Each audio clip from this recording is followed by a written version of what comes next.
The rain fell like judgment over Ouagadougou. Dark clouds pressed low on the crumbling skyline as the convoy of armored vehicles cut through the flooded streets, tires slicing water into angry waves. Inside the lead vehicle, Captain Ibrahim Traoré sat rigid, staring through bulletproof glass streaked with rain and mud. His brown eyes, usually lit with fierce purpose, now held a quiet storm. The call had come at midnight. A single coded message from his most trusted advisor: the council meets at dawn. You were never meant to know. Now, as dawn bled gray over the capital, Traoré's mind raced. The council, the shadowed alliance of generals, foreign interests, and corporate agents, was planning something. Something final. The streets of Ouagadougou were unusually silent. Too silent. Markets shuttered. Checkpoints abandoned. Power flickered like a dying heartbeat. Even the stray dogs, usually bold at this hour, had vanished into the mist. As the convoy neared the government quarter, Ibrahim's radio crackled to life. Eagle 1, this is Tower. Perimeter clear. But, something's wrong. What do you see, Tower? Traoré's voice was sharp. Nothing, sir. That's the problem. No guards at the assembly hall. No patrols. No civilians. Traoré exchanged a glance with Commandant Umar, his battle-hardened second. Umar's scarred face tightened with suspicion. They want you alone, Capitaine, Umar murmured. It smells like a trap. Ibrahim nodded slowly. We walk straight into it anyway. The armored vehicle doors hissed open. Traoré stepped out into the cold rain. The assembly hall stood like a tombstone before them, massive, gray, and utterly silent. The giant bronze doors loomed under flickering security lights. Umar placed a heavy hand on his shoulder. Say the word, and we pull back. No, Traoré's eyes burned with resolve. If they mean to bury me, I'll choose the ground. They moved through the empty hallways, the sound of their boots like gunshots in a cathedral. The grand chamber doors were ajar. Umar's hand drifted to his sidearm. Inside, they found them. The council. 10 figures sat in perfect stillness around the crescent table. Men and women Ibrahim had fought beside. Trusted. Some with medals gleaming on their chests.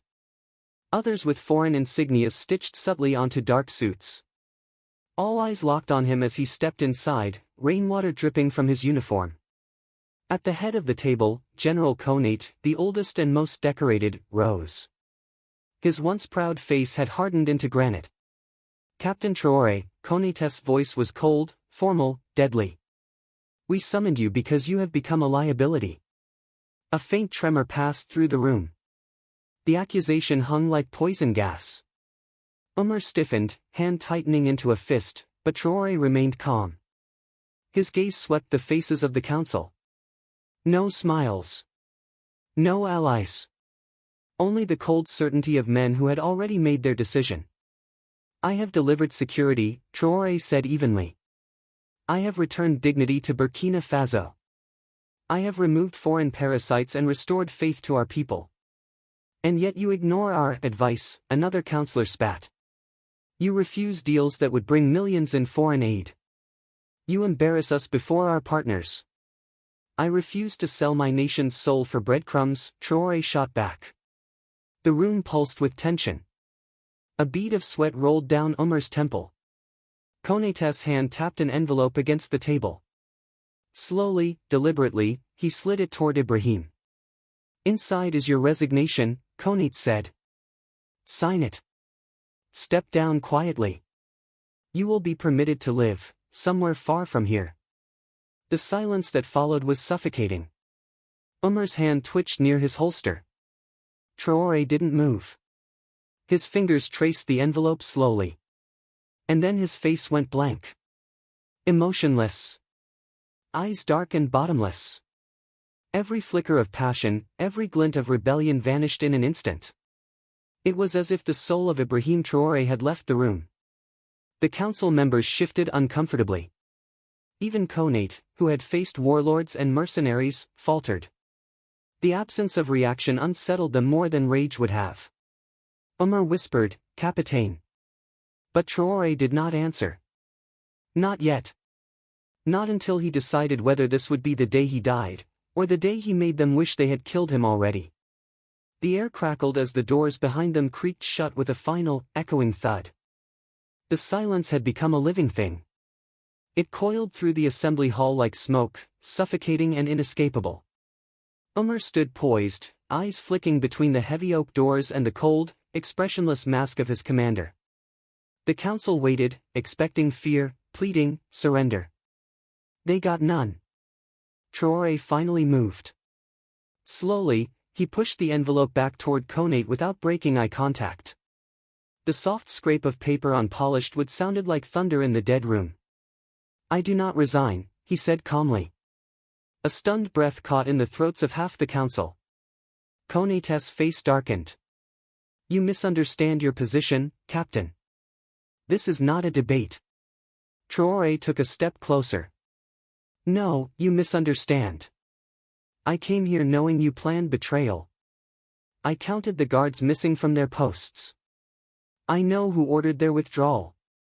A ripple of unease traveled the council table. Some shifted in their seats. The bravado had cracked. Umar stiffened as a soft electronic chirp vibrated against Traoré's chest. Without looking, the captain tapped his communicator twice. Outside, a distant rumble shook the foundations of the hull. Konate's eyes narrowed. "What did you do?" Traoré smiled faintly, finally breaking his icy composure. "You took the guards off my men." The council erupted into chaos. Konate barked into his calm, "Get me perimeter control, now." Others scrambled to send emergency signals. But the replies that came back were laced with confusion and fear. "Perimeter control is lost. Checkpoints secured by unknown loyalist forces. Government quarters sealed." Umar's voice rumbled low and proud, "The people have not forgotten who protects them." Konate rose so violently his chair toppled. His fist slammed the table. "You would launch a coup against us?"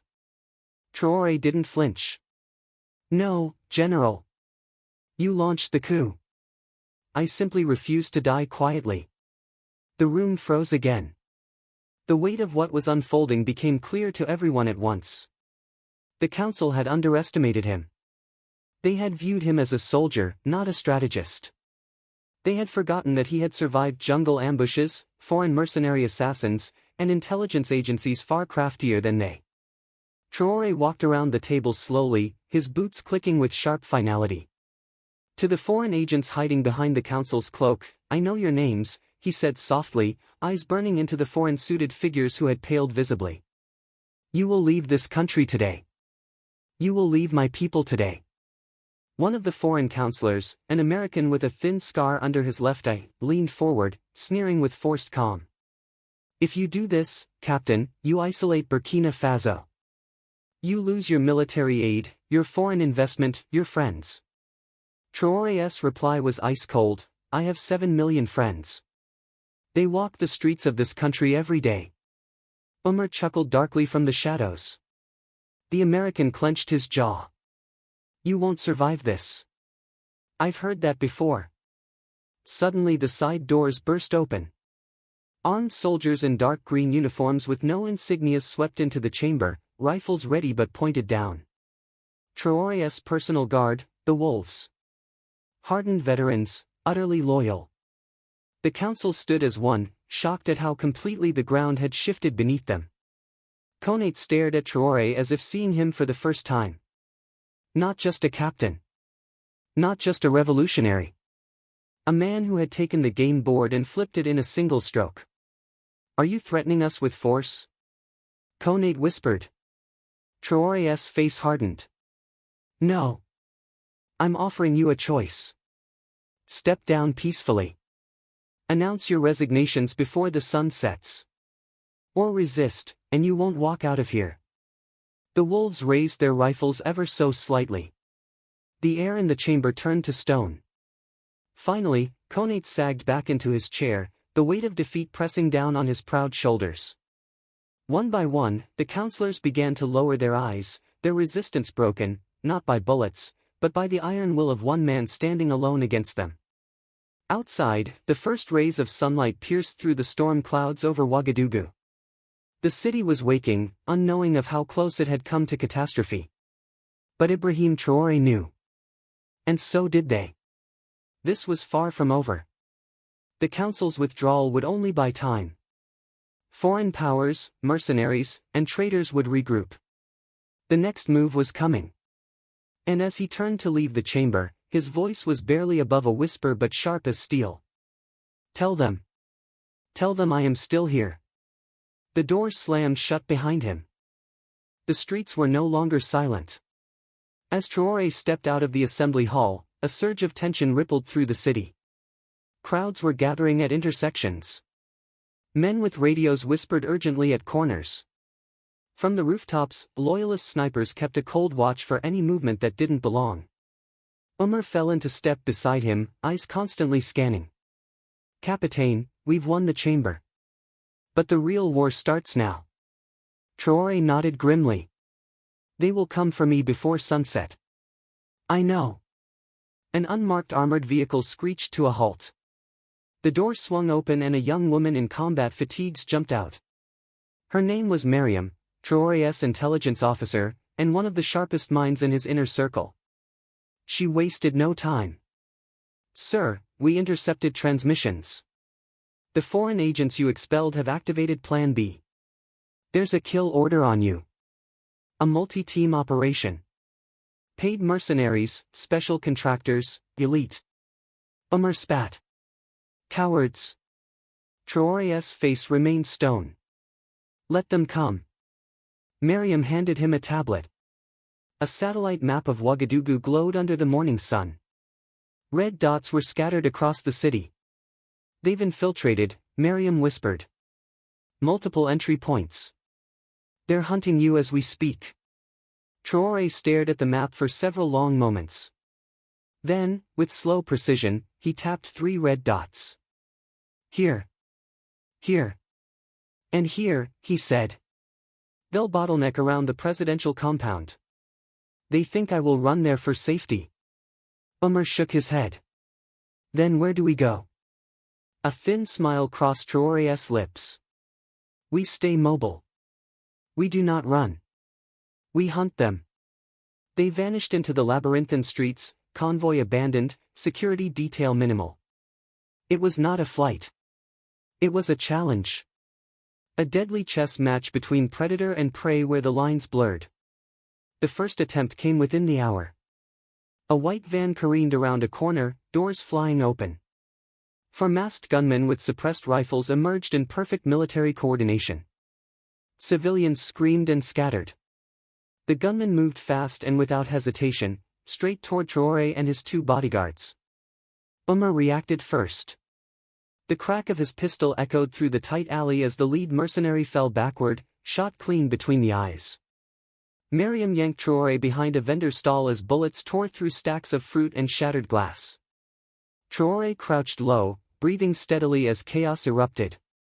His voice was razor-sharp even under fire. Flank left. Pin them in. Umar nodded, vanished into the smoke.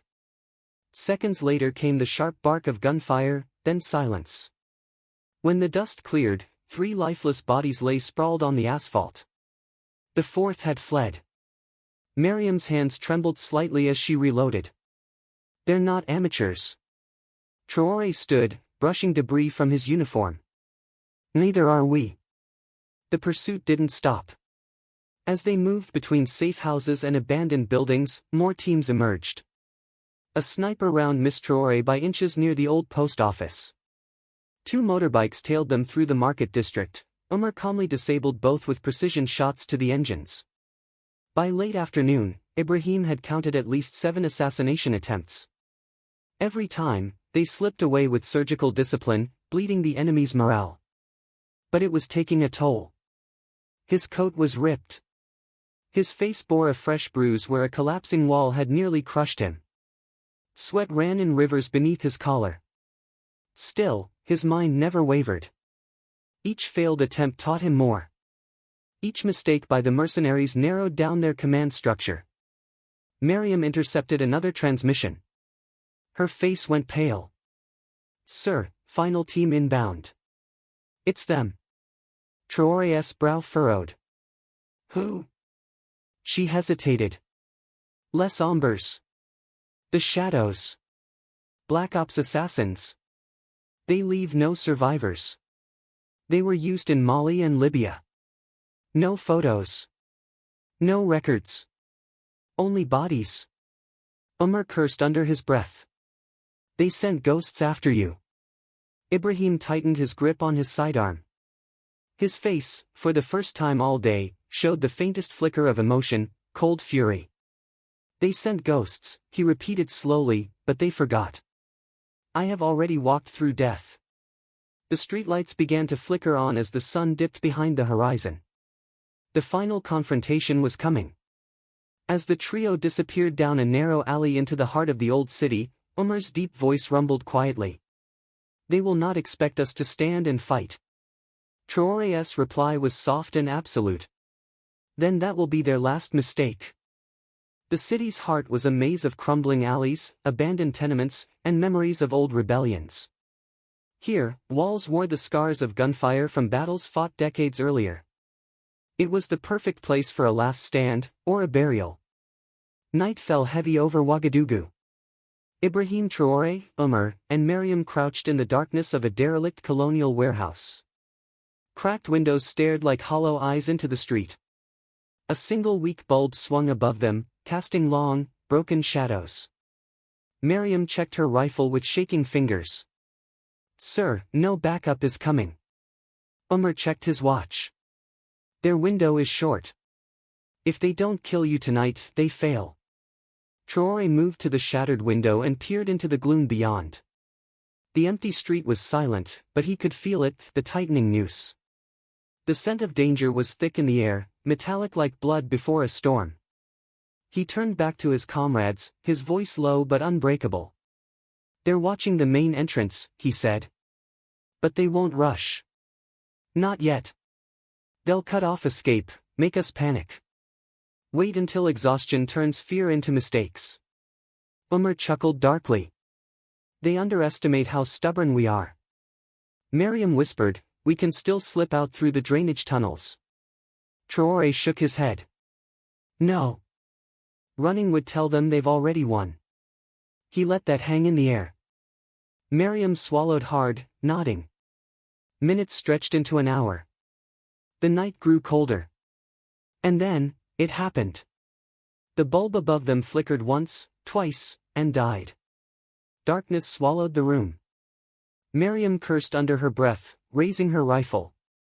Umar instinctively moved to cover the flanks. Traoré remained perfectly still, feeling the shift. They were here.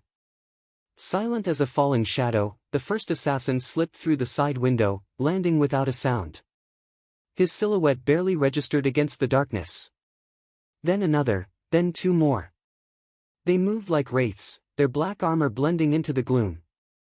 Umar didn't hesitate. His pistol barked once, a flash of light illuminating the ghost-like figures. One dropped immediately. The others surged forward. Miriam fired in short, desperate bursts, forcing them to scatter behind crumbling pillars. Another assassin vaulted a desk and lunged at Traoré with a blade, silent and merciless. Time slowed. Traoré sidestepped, grabbing the assassin's wrist mid-swing. His other hand struck with brutal precision, a headbutt that cracked bone. The assassin staggered. Traoré disarmed him in a single, practiced motion and sent the knife deep into his throat. The warehouse erupted into a vicious, close-quarters brawl. No gunfights at a distance now, only survival measured by inches. Umar grappled with another figure, exchanging brutal blows in the darkness. Blood sprayed across the wall as Umar drove a hidden blade up into his enemy's ribs. Miriam was pinned against a broken column, her rifle knocked aside. The assassin loomed over her, blade raised. Until a single shot echoed through the dark. Traoré stood behind them, pistol smoking, breathing hard. The assassin dropped without a sound. Panting, Miriam grabbed her weapon. Two more, she hissed. They regrouped at the center of the room, backs to each other. The two surviving shadows moved carefully now, realizing brute force had failed. These were no ordinary targets. A whisper crackled over the assassin's comms. Foreign voices, urgent, abort. Target compromised. Extract immediately. For the first time, the hunters hesitated. Fear flickered in their movements. Traoré stepped forward, raising his voice into the night. You came for a corpse. You found a nation standing on its own feet. The shadows bolted. They slipped into the darkness, moving like smoke. Traoré made no move to chase them. He simply stood there, breathing heavy, bleeding from a shallow wound on his arm, victorious. Outside, the faint wail of sirens grew louder. Loyalist forces had broken through the blockades, sweeping through the city in a tide. Miriam sagged against the wall, laughing breathlessly through tears. Umar leaned heavily on his rifle, grinning like a wolf. Traoré wiped the blood from his brow, staring into the night. He had survived the night. Again. But as the adrenaline faded, the weight of it all came crashing down, the betrayals, the foreign money, the endless knives aimed at his back.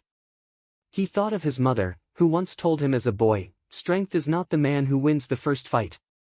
Strength is the one who outlives every ambush. Umar approached, clapping him on the back. Capitaine, the city is yours.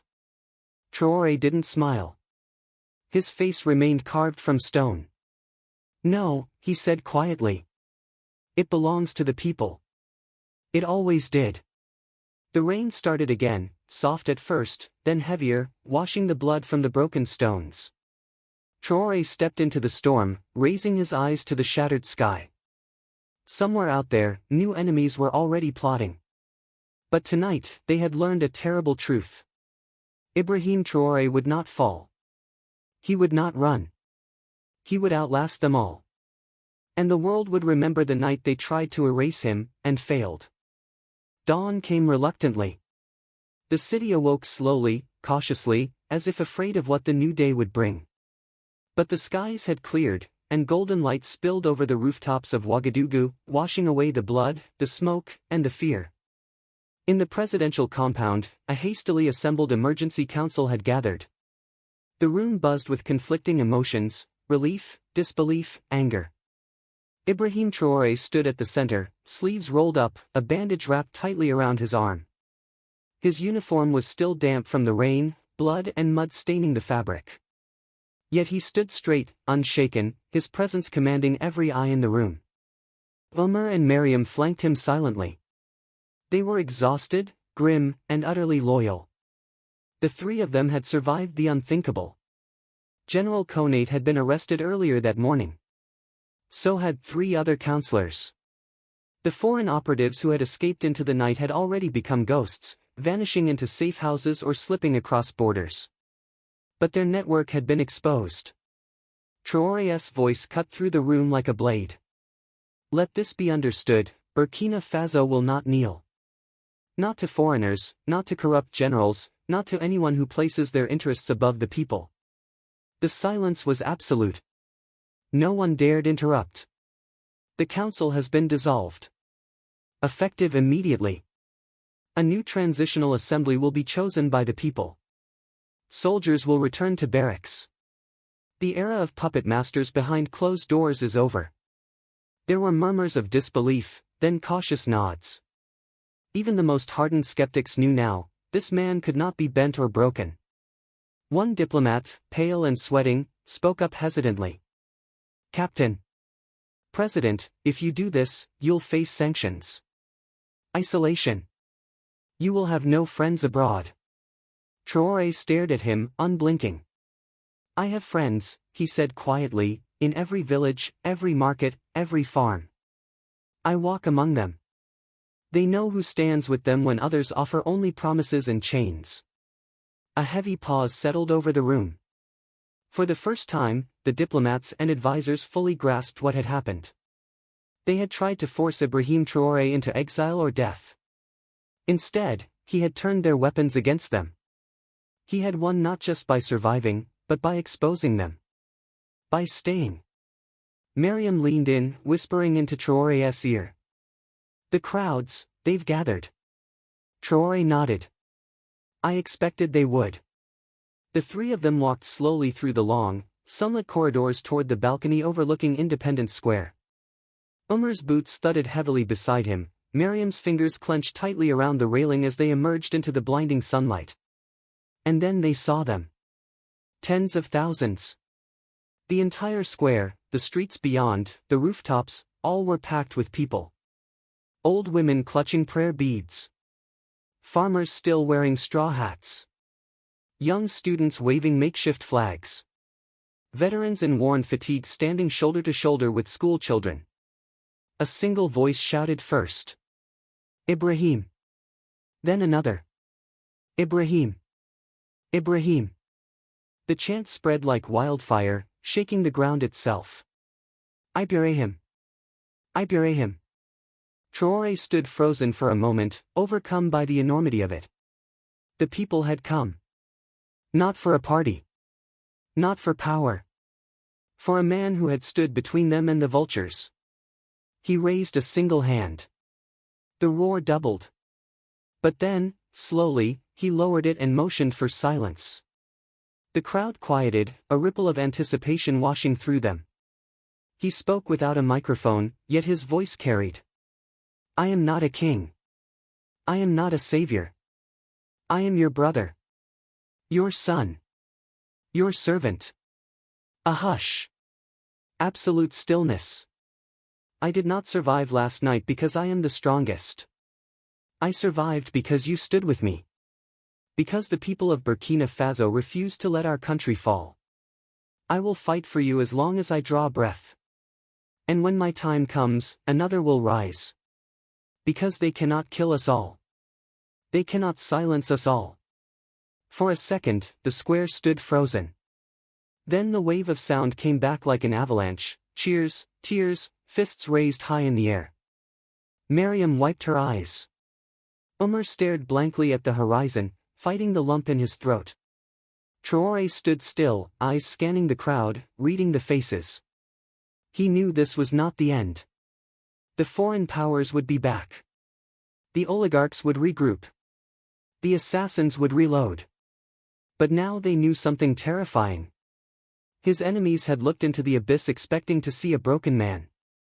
Instead, they had seen a man who had walked through betrayal, through bullets, through darkness itself, and had emerged unbowed. Ibrahim Traoré's face had gone blank that night in the council chamber. That was when they had known. They had not beaten him. And they never would.